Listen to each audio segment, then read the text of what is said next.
नमस्कार दोस्तों, आप सभी का मेरे चैनल एएम क्लासेस में स्वागत है। दोस्तों, आज के इस वीडियो में हम फिर से पढ़ेंगे सीआईएसएफ एक्ट एंड रूल के बारे में। सीआईएसएफ एक्ट एंड रूल जो कि इंपॉर्टेंट हो जाता है सीआईएसएफ एएसआई एलडीसी एग्जामिनेशन में, साथ ही साथ इंपॉर्टेंट उनके लिए भी होता है जो सीआईएसएफ में कार्यरत हैं। इससे पहले हमने 4 वीडियो अपलोड किया था। जैसा कि आप लोग जानते हैं कि मैं एक सीरीज चला रहा हूं। किसका series? CISF act and rule का सीरीज। और उस सीरीज में पहला हम लोग पढ़ रहे हैं सेंट्रल इंडस्ट्रियल सिक्योरिटी फोर्स 1968, यानी कि केंद्रीय औद्योगिक सुरक्षा बल अधिनियम 1968। और इस सीरीज का 68 सीरीज का जो है यह 5वां वीडियो है, 5वां और अंतिम वीडियो है। इससे पहले मैंने 4 वीडियो अपलोड कर दिया है। अगर उसे अभी तक आप लोगों ने नहीं देखा है तो डिस्क्रिप्शन बॉक्स में दिए गए लिंक या कमेंट बॉक्स में दिए गए लिंक पे जाके आप उस वीडियो को देख सकते हैं, या फिर आप केंद्रीय औद्योगिक सुरक्षा बल अधिनियम के प्लेलिस्ट पे भी जाके उन वीडियो को देख सकते हैं। इसके बाद जो वीडियो आएगा, हम बता दें आपको, इसके बाद जो वीडियो आने वाला है वह है केंद्रीय औद्योगिक सुरक्षा बल नियम 1969 और केंद्रीय औद्योगिक सुरक्षा बल नियम 2001 कल से स्टार्ट होगा। तो आज हम इन धाराओं के बारे में पढ़ेंगे। इन धाराओं के जो बीच में गैप है यह बताता है कि इस पे काफी पॉइंट्स छिपे हुए हैं और उन पॉइंट्सों को आप लोगों को बताना है मुझे। तो वीडियो को स्किप किए हैं, बिना स्किप किए हैं अभी अंत तक देखिए। अगर आप मेरे चैनल पर नए हैं तो चैनल को अभी सब्सक्राइब करके बेल आइकन को ऑल ऑप्शन पे ऑन कर लीजिए, ताकि कोई भी लेटेस्ट नोटिफिकेशन आपको जल्द से जल्द मिले। और अपने दोस्तों को भी शेयर करना बिल्कुल ही मत भूलिएगा। तो चलते हैं आज के टॉपिक की तरफ। जैसा कि दोस्तों हमने बताया कि अभी हमारा चल रहा है सेंट्रल इंडस्ट्रियल सिक्योरिटी एक्ट 1968, यानी central industrial security force act 1968। उसमें जो धारा 20 है, इसका धारा 20 क्या बताता है, इस बात को आपको जानना बहुत ही जरूरी है। काफी इंपॉर्टेंट धारा है। इस धारा में यह बताता है कि केंद्रीय औद्योगिक सुरक्षा बल यानी कि सीआईएसएफ के नियम और अधिनियम के अलावा कोई अन्य नियम लागू नहीं होता। शॉर्टकट में समझिए, यानी कि धारा 20 यह बताता है कि सीआईएसएफ के नियम और अधिनियम के अलावा कोई नियम लागू नहीं होता, चाहे वह एयरपोर्ट पे तैनात हो, चाहे वह कारखाना में तैनात हो। ठीक है, कोई भी औद्योगिक संस्थान पे तैनात हो, या ताजमहल पे तैनात हो, या तो मेट्रो पे तैनात हो। हाँ, बशर्ते वहाँ पे जो नियम प्रणाली है, वहाँ पे ड्यूटी प्रणाली है, वहाँ के हिसाब से भले हो सकता है। जैसे एयरपोर्ट पे है तो बीसीएस के सर्कुलर के हिसाब से वह ड्यूटी भले कर सकता है, लेकिन उस पर जितने भी एक्ट एंड रूल लागू होते हैं वह सीआईएसएफ एक्ट एंड रूल और एक्ट एंड रूल ही लागू होंगे, अन्य कोई नियम लागू नहीं होंगे। तो समझ गए कि सीआईएसएफ पे कोई अन्य नियम लागू नहीं होते सीआईएसएफ नियम अधिनियम के अलावा। साथ ही साथ यह भी जानना आपको जरूरी है कि किसी भी स्टेट का जो अपना नियम अधिनियम है वह भी लागू नहीं होता उस पर, सीआईएसएफ पे। यानी कि मान लीजिए कि हम बिहार पे तैनात हैं, तो बिहार के कोई अगर औद्योगिक सुरक्षा अधिनियम है तो वह भी नहीं लागू होता हम पे। हम झारखंड में तैनात हो, हम यूपी में तैनात हो, तो उस सरकार का अगर कोई नियम अधिनियम है औद्योगिक संस्थानों के बारे में तो वह भी नियम हम उस पर लागू नहीं होता, यानी कि सीआईएसएफ पे लागू नहीं होता। कोई भी कारखाना अधिनियम, जैसे कि कारखाना अधिनियम 1948 चलता है, वह भी लागू इस पे नहीं होता। यह क्या बताता है, समझ गए कि कोई भी अन्य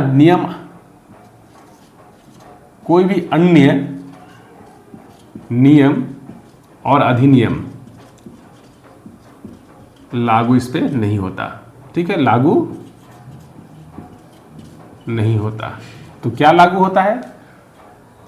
क्या लागू होता है? 3 चीज आप जानते हैं अच्छी तरह से।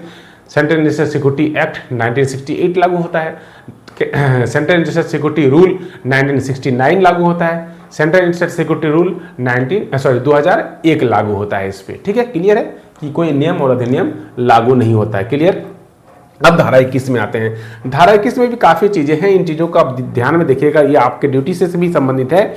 धारा 21 का पहला पॉइंट यह कहता है कि आप जहां भी तैनात हैं वहां पे अगर कोई गलती आपसे हो जाती है, गलती या तो जानबूझ के हो या फिर अनजाने में हो, और आपको कोई पनिशमेंट मिल जाता है। क्या कहता है पहला पॉइंट कि जहां पर भी आप तैनात हो वहां पे अगर कोई गलती आपसे जानबूझ के या अनजाने में होती है और आपको पनिशमेंट दिया जाता है, जब आपसे पूछा जाता है या आपसे लिखित रूप में मांगा जाता है, तो आप यह कहते हो कि यह जो हमने कार्य किया है वह हम अपने बड़े अधिकारी या सक्षम अधिकारी के आदेश के अनुसार किया है, उनके आदेश के अनुरूप किया है। ठीक है, आप अपने बचाव के लिए कहते हो ऐसा, तो आपको लिखित रूप में देना होगा, लिखित रूप में दिखाना होगा कि आपके बड़े अधिकारी ने आपको वह आदेश लिखित रूप में दिया है या नहीं। अगर नहीं दिया है तो आप फिर सजा के हकदार हैं। यानी कि अगर आपको ऐसा कोई आदेश देता है आपका बड़े अधिकारी तो आपको लिखित रूप में लेना अनिवार्य है, पहला पॉइंट। अब दूसरा पॉइंट में क्या है? दूसरा पॉइंट में यह लिखा है कि आपको किसी भी बड़े अधिकारी का अधिकार क्षेत्र नहीं पता, उसका पावर नहीं पता कि वह क्या क्या कर सकता है, उसके दायरे में क्या क्या आता है। आपको जैसे कि नहीं पता होगा कि सीआईएसएफ के डायरेक्टर जनरल के अंदर में अधिकार में उसके पावर क्षेत्र में क्या क्या आता है, नहीं पता। और डीजी साहब आए और आपको एक आदेश सुना गए कि यह कार्य आप करो, और जब वह कार्य आप कर लेते हो, करने के बाद पता चलता है कि वह कार्य जो की हो आपने जो है अनलॉफुल कार्य की हो आपने, ठीक है, लेकिन आदेश किसका था? डीजी का था, और आपको कोई पनिशमेंट आपको मिल गया, तो फिर आपसे पूछा जाएगा, आपको लिखित रूप में मांगा जाएगा जो यह आपने कार्य, यह गलती जो आपने की क्यों की, तो आप कहेंगे कि सर मुझे पता ही नहीं था कि डीजी साहब का इतना पावर है या नहीं है, या एसी साहब का इतना पावर है या नहीं, डीआईजी साहब का इतना पावर है या नहीं है, उन्होंने आदेश दिया, मैंने कर दिया। बाद में मुझे पता चला कि वह कार्य क्षेत्र सर डीजी साहब का या एसी साहब का या कमांडेंट साहब का नहीं था। तो अगर यह अनजाने में होता है और आपको उनका पावर क्षेत्र नहीं पता, तो आपको उस दोष से मुक्त किया जा सकता है, आपको क्षमा दिया जा सकता है, ठीक है। कौन से केस में बताता है, उसके दूसरे पॉइंट में बताता है। अब तीसरा पॉइंट हम पढ़ लेते हैं। तीसरा पॉइंट में क्या है?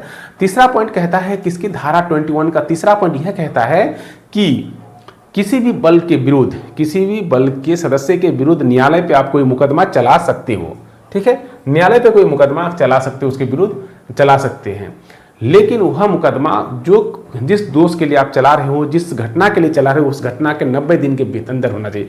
यानी आज अगर कोई घटना घटी है, इस घटना के विरुद्ध अगर न्यायालय में चैलेंज किया जाए या न्यायालय में जो है बात जाती है, तो वह घटना उस 90 दिन के अंतराल में होना चाहिए कोर्ट जाते जाते, ठीक है। लेकिन इसमें एक शर्त यह है कि न्यायालय उस घटना के संबंध में जो है यूनिट कमांडर, जहां पे वह बल सदस्य तैनात है, उस यूनिट कमांडर को 1 महीने के अंदर, यानी 1 महीने के बिफोर, मुकदमा दायर करने के 1 महीना पहले आपको जो है यूनिट कमांडर को सूचना देनी होगी। तो क्लियर है यह तीनों पॉइंट। अब आते हैं धारा 22 की तरफ। धारा 22 क्या बताता है? धारा 22 यह बताता है कि केंद्र सरकार को कुछ अधिकार दिए गए हैं। कुछ अधिकार क्या दिए गए? यह धारा 22 केंद्र सरकार से संबंधित है कि केंद्र सरकार क्या क्या कर सकती है, क्या क्या नहीं कर सकती है। तो पहला सुनिए, पहले क्या कर सकती है। क्या कर सकती है कि केंद्र सरकार आपात की स्थिति में कोई ऐसी घटना उत्पन्न हो जाए, तो किसी भी संस्थान को बचाने, किसी मॉन्यूमेंट्स को बचाने या किसी एयरपोर्ट्स को बचाने, जहां पे वो भी तैनात हो, बचाने के लिए एक अधिसूचना जारी करके, एक अधिसूचना जारी करके कोई नियम बना सकती है। किसके लिए? हित में, कोई हित में जो है एक नियम बना सकती है, कोई अधिसूचना जारी करके। कौन बना सकती है? केंद्र सरकार, ठीक है, नियम बना सकती है, और वह नियम को जो है आपको पालन करने के लिए बोल सकती है कि यह नया नियम है, अभी आप तत्काल प्रभाव है और आपको इसको मानना है। तो केंद्र सरकार का अधिकार बता दिया कि कोई अधिसूचना जारी करके तत्काल कोई नियम को लागू कर सकता है। फिर यहाँ पे दूसरे पॉइंट पे क्या पढ़ते हैं, किसमें? धारा 22 के दूसरे पॉइंट में हम यह पढ़ते हैं कि धारा 22 यह बताता है, का दूसरा पॉइंट यह बताता है कि केंद्र सरकार क्या सीआईएसएफ एक्ट एंड रूल में परिवर्तन कर सकती है? तो नहीं, केंद्र सरकार सीआईएसएफ एक्ट एंड रूल में कोई परिवर्तन नहीं कर सकती। अगर परिवर्तन करना होगा तो उसको संसद में, जैसे कि आप जब जानते हैं कि संविधान में कोई परिवर्तन करना होता है तो संसद में बिल पेश की जाती है और संसद के दोनों सदनों में पास होने के बाद राष्ट्रपति का अनुमोदन होता है, उसी प्रकार इसमें भी वह नियम लागू है कि करने के लिए इसके सीआईएसएफ एक्ट एंड रूल के बिल को संसद के दोनों सदनों में पेश किया जाएगा। वहां से पास करने के बाद राष्ट्रपति के अंतिम अनुमोदन होने के बाद ही जो है सीआईएसएफ एक्ट एंड रूल जो है वह परिवर्तित माना जाएगा। क्लियर है? अब आते हैं तीसरे पॉइंट, धारा 22 के तीसरे पॉइंट पे। धारा 22 यह पूछता है कि क्या सीआईएसएफ एक्ट एंड रूल के किसी भी नियम और अधिनियम के लागू के लिए अंतिम अनुमोदन राष्ट्रपति का होना जरूरी है? तो हाँ, तो किसी भी नियम के परिवर्तन के लिए जो है राष्ट्रपति का अंतिम अनुमोदन होना अनिवार्य है। तो ये 3 जो पॉइंट थे काफी इंपॉर्टेंट थे। आशा करते हैं कि आप लोगों को याद भी हो गया होगा और समझ में भी आ गया होगा। अगर समझ में नहीं आए तो दोबारा वीडियो को रिप्ले करके आप लोग देख लीजिए, क्योंकि हमारा जो कहना है कि आप वीडियो के माध्यम से आप कहीं भी चलते फिरते बैठ के ड्यूटी आवर में कहीं भी पढ़ सकते हो। तो आशा करते हैं ये चीज़ समझ में आ गया होगा और पसंद भी आया होगा। तो पसंद आया हो तो वीडियो को लाइक करना बिल्कुल ही मत भूलिएगा, और मेरे मेहनत के लिए चैनल को सब्सक्राइब करना बिल्कुल ही मत भूलिएगा। अपने दोस्तों को शेयर जरूर कीजिएगा, क्योंकि ज्ञान बांटने से बढ़ता है। कल मिलते हैं नए वीडियो और एक नए टॉपिक के साथ, सीआईएसएफ नियम 2001 के साथ। तब तक के लिए जय हिंद।